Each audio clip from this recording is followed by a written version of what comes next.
Thank you for taking the time to find some ways that you, as a parent or guardian, can help your child or the child that you're caring for develop musically. Not only will this help develop their musical skill, but it will also create a musical family as a whole. There is a quote from Maria Montessori, who is an Italian physician and educator, that I think helps encompass the entire musical development process, and it is, "Play is the work of the child."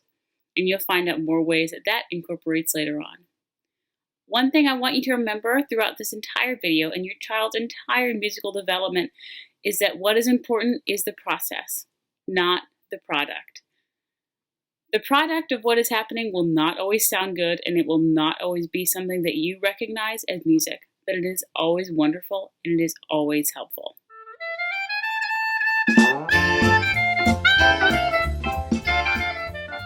Your child's singing voice is their very first instrument. And so we'll take the time to walk through the development of their singing voice and how you can help that develop. Infants naturally participate in music, and that takes the form of musical babbling. So it's not going to make sense, it's not going to be words, but that's okay. Musical babbling takes place during music or immediately afterward, and it will sound like cooing. How can you help? Coo back. Echoing whatever they say will help them develop not only their musical skills, but also their language skills. So if they say, "ah," do your best to mimic what they said. "Ah." If they do it again, you get to do it again too. After musical babbling comes spontaneous songs. These develop around the ages of 2 or 3, and they usually start to happen around bedtime. It takes the form of self-soothing and practicing new words, hopefully words that you wanted them to learn, or that's how they process transitions. They can also take the form of chants, according to a study by Moog in 1976. Just because it's chanting and doesn't have a melody to it does not mean that your child is not musical. It just means that they've not reached the point in their development yet where they are adding melodies. After spontaneous songs come songs called potpourri songs, and that's a combination of spontaneous singing, segments of words, rhythms, and conventional songs that you have sung together. How can you help at this stage? You are their first singing mentor. You do not need to have a magnificent voice. You are building a bond, and anything that you're going to sing is going to be more than perfect for your child. Singing short and familiar conventional songs with your child is going to help whether it sounds wonderful or beautiful or professional or not.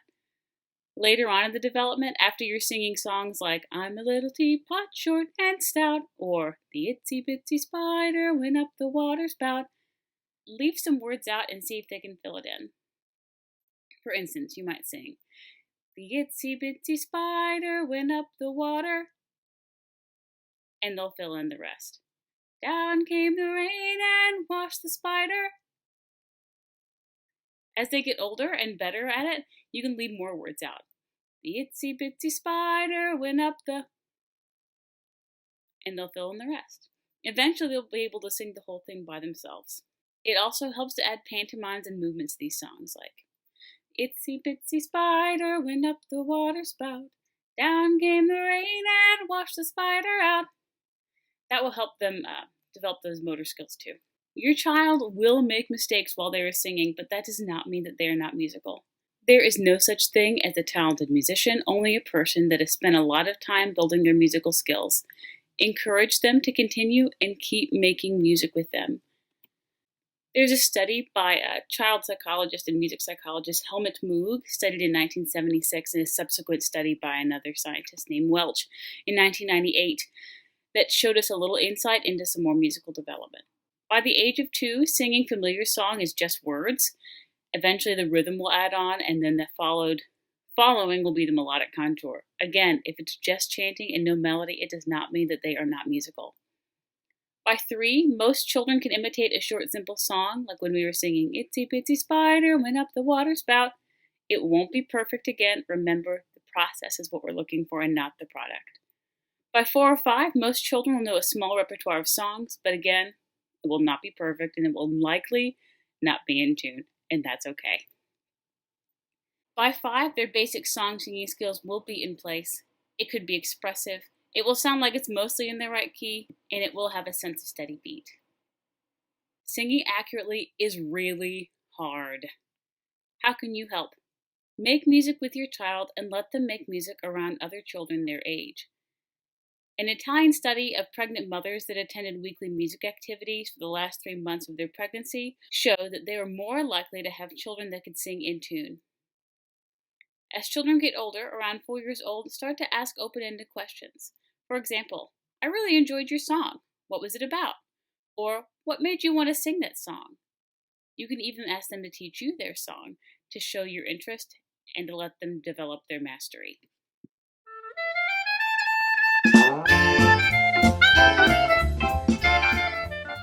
We all know that singing is not the only thing that your child or the child you're caring for is doing with music.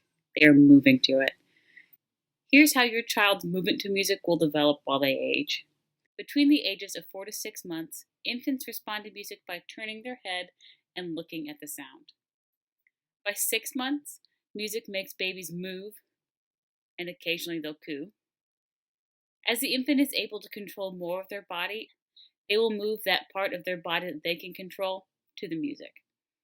After they're able to stand, the full body gets involved with swaying, stepping with alternating feet, bouncing and swinging of arms. None of this will be to a steady beat, very likely, and that's okay.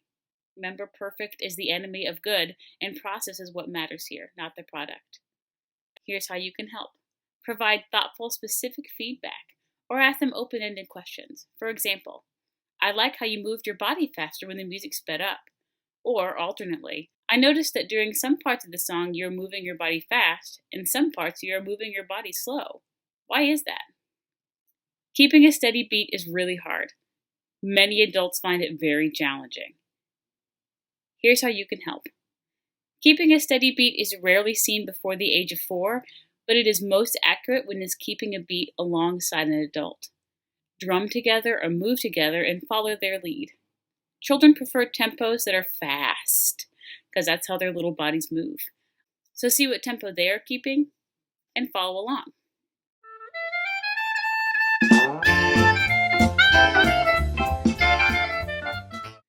Children learn by playing and exploring. Remember our quote by Maria Montessori. Play is the work of the child.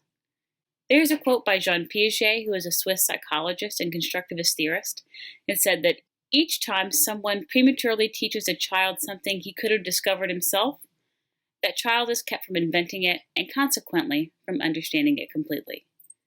This applies to musical instruments and musical learning too. How can you help? When they are experimenting with an instrument, it doesn't even have to be a real instrument. It could be a pot and a pan with a wooden spoon. It will be loud and it will be hectic and it will not sound like music as we adults know it, but it is learning and it is building musical skills. Let them experiment and they will make a lot of great loud noises. Remember, the process is what is important here, not the final product. Another psychologist and constructivist thinker, Lev Vygotsky, also believed in the power of play, but he believed in the importance of social interaction as well. This also applies to musical skill acquisition. Our quote from Lev Vygotsky is, "Through others, we become ourselves." There is a 2003 study of a child's musical play program that showed us how we can help facilitate children's musical development. The study showed that adults who enhanced their child's musical play had these things in common. They showed support and valued the child's musical process, even if it wasn't perfect. They were willing to follow the child's lead. If they were asked to play something, they did it exactly as they were asked to. And they also provided encouragement without helping. You just being there and paying attention can be immensely helpful in musical creation. Another 2003 study found that when a familiar adult is showing interest in paying attention, the child who is exploring with an instrument played and explored for 7 times as long. Try not to correct or lead by saying, play like this or do this instead. It's hard, but just show interest and participate when they ask you to. If they do ask you to participate, incorporate their ideas into your own. You can do this by echoing them or joining along with them. Music is such a joyful thing at this age. Not only will you be making great memories together and building their musical skills, but you're also showing them your approval, and that can be a big motivator down the line. Again, thank you for supporting your child's musical development. Not only will your family's life be made richer by making music together, but you may see social benefits as well. Well developed singing has been found to promote high self esteem and appropriate socialization. When they are singing, children are working together towards a common goal. Your child's musical development will not always sound beautiful or even good, but remember, they are building skills, and skill building is a process.